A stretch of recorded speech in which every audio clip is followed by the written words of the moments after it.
kali ini kita akan melanjutkan pembelajaran kita untuk deret huruf bagian keempat.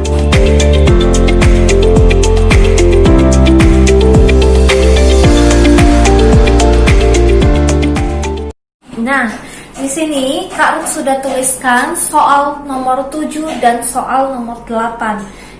Tapi sebelumnya di sini juga Kak Ruth sudah menuliskan sebagai pengingatnya, pengingat deret hurufnya, di mana pertemuan kita sebelumnya kita sudah membahas untuk deret pertama, deret kedua, dan deret ketiga dari masing-masing abjad, ya, sehingga mempermudah kita nanti dalam menentukan pola bilangan dari deret hurufnya, begitu, ya. Nah, kalau nomor 7 nih teman-teman, soalnya seperti ini. Huruf A, B, D, G, K, dua kotak yang kosong akan kita cari itu diisi oleh abjad apa.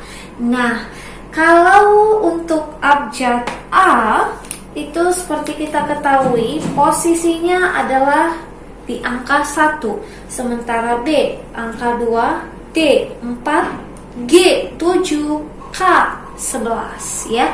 Nah, jadi bagaimana kita untuk mengisi dua kotak yang kosong itu, gitu ya.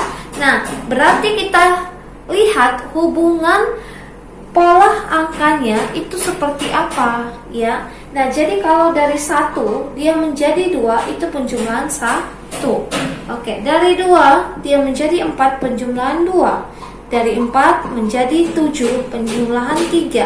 Dari 7 menjadi 11 penjumlahan 4. Nah, kalau seperti ini modelnya penjumlahan 1, penjumlahan 2, penjumlahan 3, dan penjumlahan 4, berarti dia secara berurut, maka mempermudah kita untuk menentukan dua kotak yang kosong tadi, ya.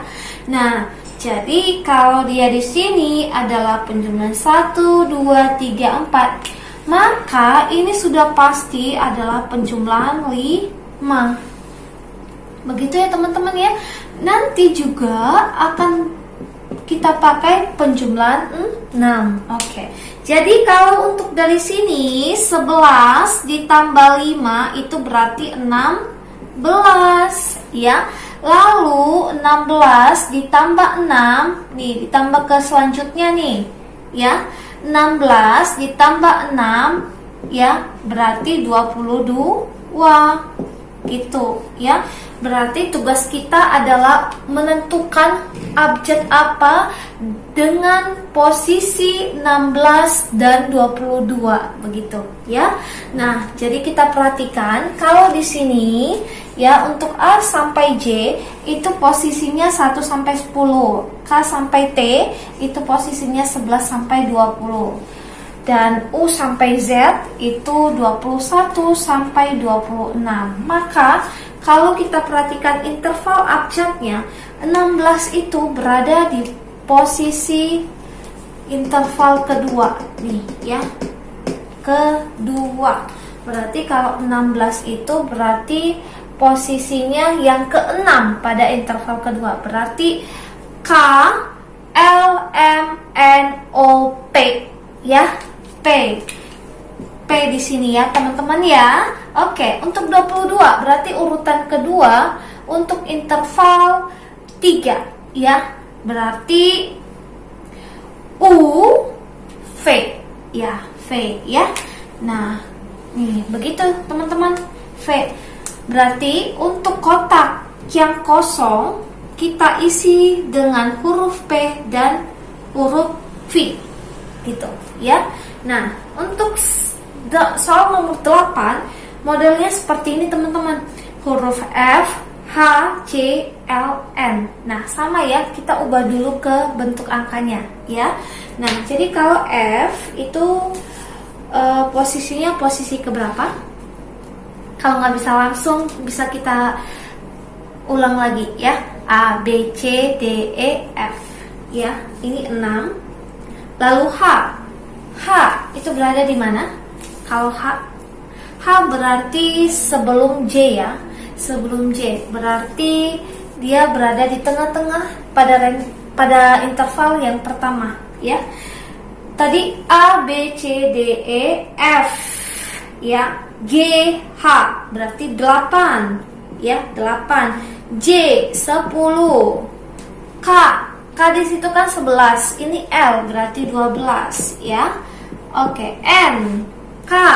K, L, M, N berarti urutan keempat pada interval kedua, berarti artinya 14. Nah, kalau dari sini teman-teman, untuk mengisi kotak yang kosong ya, kotak yang kosong diisi oleh abjad apa? Berarti kita tentukan polanya, apakah polanya sama yang satu dengan yang lain? Sama enggak? Oke, kita hitung dulu. Kalau dari 6 menjadi 8 itu penjumlahan 2 ya. Begitu juga untuk ini 8 menjadi 10 penjumlahan 2, 10 sampai 12 itu penjumlahan 2. Lalu 12 dia menjadi 14 itu penjumlahan 2. Nah, jadi kalau kita perhatikan polanya sama ya teman-teman ya, sama ya. Maka itu berlaku juga untuk pola selanjutnya. Berarti di sini adalah penambahan 2, nanti juga penambahan 2. Oke. Nah, untuk itu 14 dan 2 kita jumlahkan. 14 dan 2 kita jumlahkan menjadi 16. Begitu ya. Begitu juga untuk yang 16 ditambah dengan 2 berarti menjadi 18. Begitu ya teman-teman ya. Nah, jadi sama seperti soal nomor 7 tadi, kalau kita sudah mendapatkan posisi abjadnya yang ke-16 dan ke yang 18, maka kita akan aplikasikan yang interval ini tadi, bahwa di urutan 16 itu adalah abjad P. Kita sudah dapat sebelumnya ya. 16 itu abjad P. Lalu untuk urutan ke-18, kalau P itu tadi 16 ya, berarti 2 abjad lagi, 2 abjad selanjutnya itu abjad apa ya?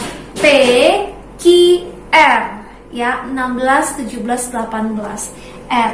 Maka untuk soal nomor 8 telah kita dapatkan jawaban yang untuk kosong ya adalah abjad P dan R ya.